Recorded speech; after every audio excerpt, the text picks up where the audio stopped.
Cześć, witam wszystkich w moim kolejnym filmie. Dzisiaj chciałbym Wam opowiedzieć o grzybie, którego praktycznie wszyscy znają. Praktycznie wszyscy go znają, a jednak co rusz słyszymy doniesienia, że pomylono go z muchomorem sromotnikowym. Szczerze powiedziawszy, jak ktoś zna się na grzybach, absolutnie nie ma szans pomylić go z muchomorem sromotnikowym, chociaż w zasadzie jest to w pewnych przypadkach możliwe, ale opowiem o tym troszeczkę później. Czubajka kania. Czubajka kania, fantastyczny grzyb jadalny. Pewnie każdy z Was już jadł kotlety robione z kanin a la schabowy. Grzyb, który rośnie w zasadzie wszędzie, bo jest to grzyb saprotroficzny, który rozkłada ściółkę i martwe elementy drzew, więc może rosnąć w zasadzie w każdego typu lesie, jak również na łąkach. Bardzo często spotykany. Słuchajcie, widzicie, dość duży grzyb, dość duży owocnik, to nie jest największy z możliwych. Kapelusze dorastają do 30, a nawet 35 cm średnicy, więc potrafią być tej wielkości.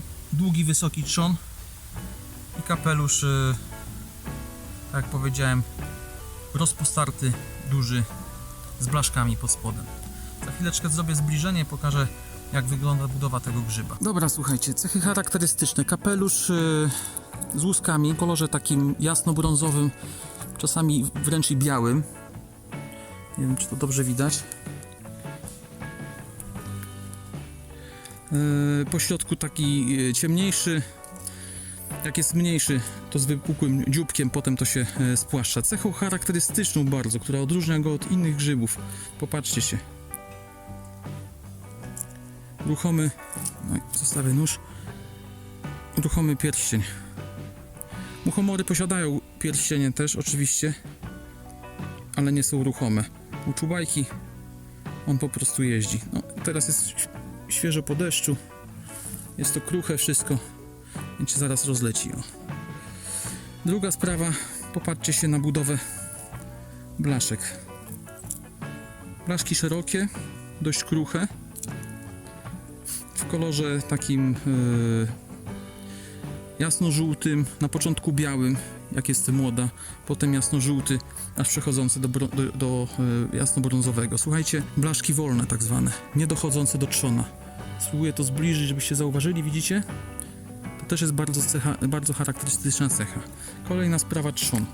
Oj, połamała mi się, ale to i tak miałem ją w tej chwili rozdzielić. Trzon w środku przeważnie pusty. Trzon jest twardy, łykowaty, dlatego trzonu się nie zbiera. W środku gąbczasty u młodych owocników, a u starszych po prostu pusty. A to jest mała kania, o której wcześniej mówiłem. I teraz wyobraźcie sobie, że pada na nią intensywny deszcz. Dzisiaj pada akurat, ale na nią nie ma szans nic spaść, dlatego że jesteśmy w wysokim lesie. Ale jeżeli ona by się znajdowała na skraju lasu i dostała dużo deszczu, to te łuski by pospływały z niej. Zostałby gładki grzybek. Wtedy niedoświadczony grzybiarz, jeżeli znalazłby obok na tym samym stanowisku muchomora zielonawego, zgodzę się, że mógłby się pomylić. Ale tak, to jest grzyb nie do pomylenia, popatrzcie się. Wyciągnę go teraz. O. Nie chcę wyjść. Ta kania też ma tutaj bulwę na końcu, jak to wszystkie czubajki, ale nie ma jajka żadnego. Ciemny, łuseczkowaty trzon. I ten pierścień, popatrzcie, to jest malutka kania, ale ten pierścień tu jest. On jeszcze się nie oderwał od kapelusza. Czekajcie, może troszeczkę zrobię to bezczelnie. No nie, myślałem, że oderwę, ale nie oderwę. Ale popatrzcie się, on jest do kapelusza przymocowany, a nie do trzonu. To widać nawet teraz, jak ruszam. Widać, że, widzicie? Pierścień, który tu się znajduje, idzie za kapeluszem. Potem kapelusz się odrywa i on zostaje luźny na trzonie. To jest bardzo charakterystyczna cecha czubajki kani. Także jeżeli będziecie na to zwracali uwagę, na pewno nie pomylicie z muchomorem sromotnikowym ani jakimkolwiek innym muchomorem. Jedyna możliwość pomylenia to jest czubajka czerwieniejąca. No, ale czubajka czerwieniejąca jest troszeczkę, rośnie troszeczkę mniejszych rozmiarów. I jak sama nazwa wskazuje, ona ma pewne zaczerwienienia. Kiedyś zrobię o niej dokładniejszy film. Tutaj mamy mały egzemplarz kani. I to, co chciałem wam pokazać, popatrzcie się, ona nie jest jeszcze rozwinięta. W tej chwili nie pada deszcz i ona była osłonięta przez trawę, więc się nie stało to, o czym mówiłem. Natomiast generalnie jesteśmy teraz na łące i jak padał deszcz bezpośrednio na ten kapelusz, to popatrzcie się, to schodzi normalnie pod moim palcem i deszcz ma możliwość spłukania tych łusek po prostu. W momencie, kiedy spłuczę te łuski całkiem, ja tego nie zrobię, bo to nie jest takie proste na sucho, natomiast na mokrej kani by to było bezproblematyczne.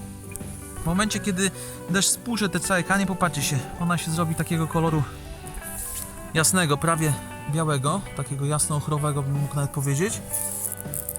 I wtedy rzeczywiście mogłoby to przypominać muchomora stromotnikowego.